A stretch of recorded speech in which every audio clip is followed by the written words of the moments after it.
Hi everybody! Well, first, I think some introductions are in order.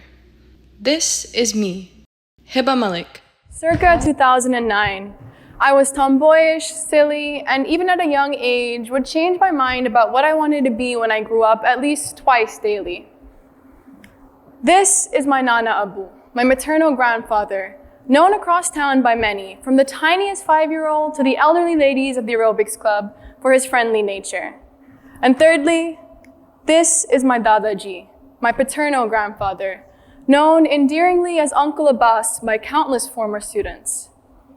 You see, most kids, when you ask them who inspires them most, will name an influencer, an activist, or even the king. I, however, would always say that my grandfathers inspired me most. I remember the day my Nana Abu taught me how to tie my shoelaces. He saw me struggling with the 2 strings like a soldier arrived at battle without any weapons. He walked me through the process, turning the once battle into a now harmonious action. I had successfully learned how to tie my shoelaces. But that wasn't all I learned that day. Soon after, he sat me down and he began to talk. He told me about his hometown of Tanda, India, and how one sticky hot summer's day in 1947, he learned that under the threat of violence and certain death, he had to leave his home. He was just 16 with his mother, 3 younger sisters, and grandmother living within the same home they now urgently had to leave. Unbeknownst to him, around 14 million people would be displaced from their homes in the upcoming months due to the India-Pakistan partition.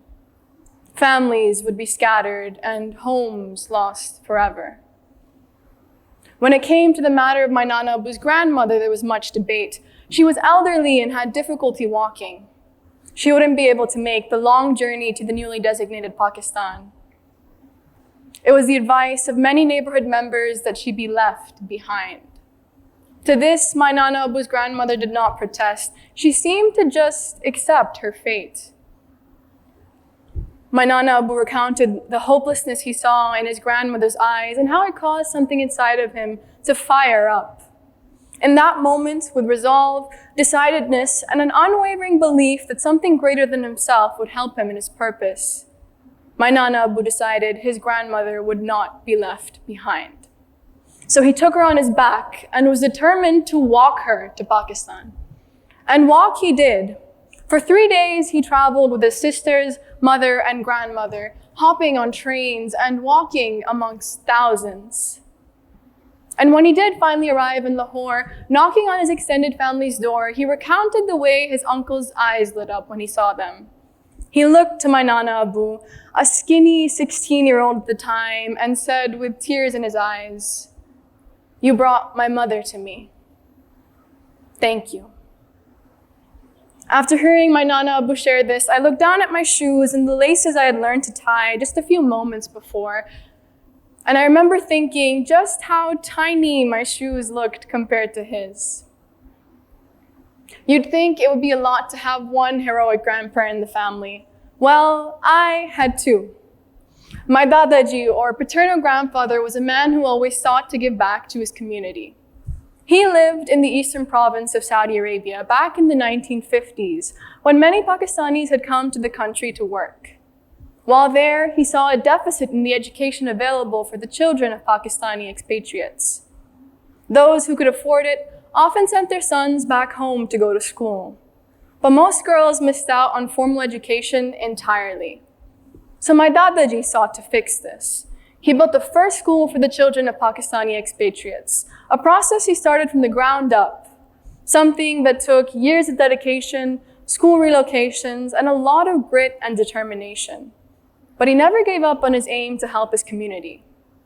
He even went on to fulfill his dream of building a school for girls in his birthplace of Sialkot, Pakistan, a project he started at the prime age of just 87.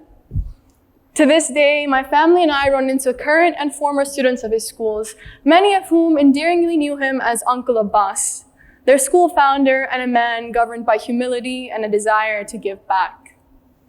My Dadaji had a smile that could light up the room, and I never saw him smile so hard as when he would visit classrooms full of children at the schools he had built.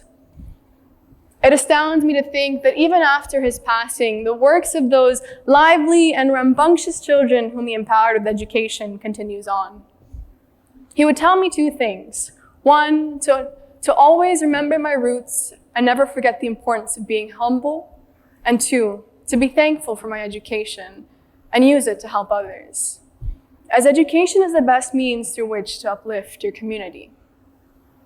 As I got older, I had to think more and more about what I wanted to do with my life and the career I wanted to pursue. I endeavored to make my choice with an intention to give back, to help my community just as my grandfather had. But with the passage of time came an increased awareness, an awareness of the humongous shoes I had to fill. I sought out ways to make an impact, and fast. I was searching for my purpose, a journey that governs us all at some point or the other. But I got so caught up in trying to make meaningful change that my goal of helping my community started seeming impossible to achieve. I didn't think I could help at any particularly impactful scale, at least not for years to come. But then I remembered something very important. But for me to tell you what that is requires one more final introduction. This is my nani, my maternal grandmother. She was a well of kindness that never stopped giving. My nani taught me how to make others feel at home, to be kind, and to always cook more than I need so as to share what I've made with friends, neighbors, and those less fortunate. She had an inbuilt sensor through which she knew exactly when someone needed a hug, a cup of tea, or a kind word of encouragement. She taught me how to be compassionate, how to spread love, and how to make someone else feel supported. She showcased what it meant to always seek to help by being one of the first people to volunteer to teach at my dadaji school, back when it was just getting started. She showed me what it meant to be a good neighbor each time she offered someone reassurance or support during a hard time, whether by making them a home-cooked meal and passing on extra blankets, or through the simple act of listening to someone's worries. So it's no surprise I kept coming back to things that reminded me of her at a time when I wasn't so sure how to best help others. The lines to her favorite song brought me comfort. Kisi ke muskurahaton pe ho nisar, jeena isi ke naam hai. To make sacrifices to bring smiles to others, that is what it means to live.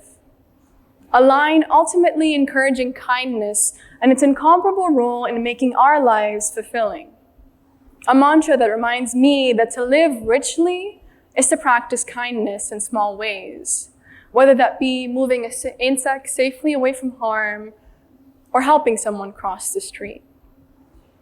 You see, we may not have always seen our grandmothers, mothers, and sisters as community builders, but if we really sit down to think about it, we see that the support and kindness they propagate is what holds our communities together. It is kindness that brings us peace, that adds smiles to our days. No schools would ever be built, no families reunited if it weren't for small acts of kindness building up on each other. It's on days when I remind myself to do small things like compliment 5 new people where I most feel as if I'm doing something worthwhile. I realized every time my nani was kind to someone else, she was impacting her community in a positive way. She was leaving her mark. So that's when I figured it out. It didn't matter how big the shoes I had to fill were. What mattered was that I was taking a step, just as each of my grandparents had. And as long as I took that step with the intention to help someone else, it was a great step to take. So now, I know to endeavor towards my purpose whilst always remembering to practice kindness along the way. I hope we can all carry on the legacies of our grandparents and ancestors, whose stories may be lost to time, but whose legacy lives on through us and through those they have helped. I know I'll seek to carry on my grandparents' legacies, who were pioneers, uplifters of communities, hardworking immigrants, and strong and fierce advocates. But regardless of whether we have precedents to live up to, or if we're starting from a completely blank slate, I know we can all strive to make an impact, empowered by the never faltering strength of kindness. Thank you.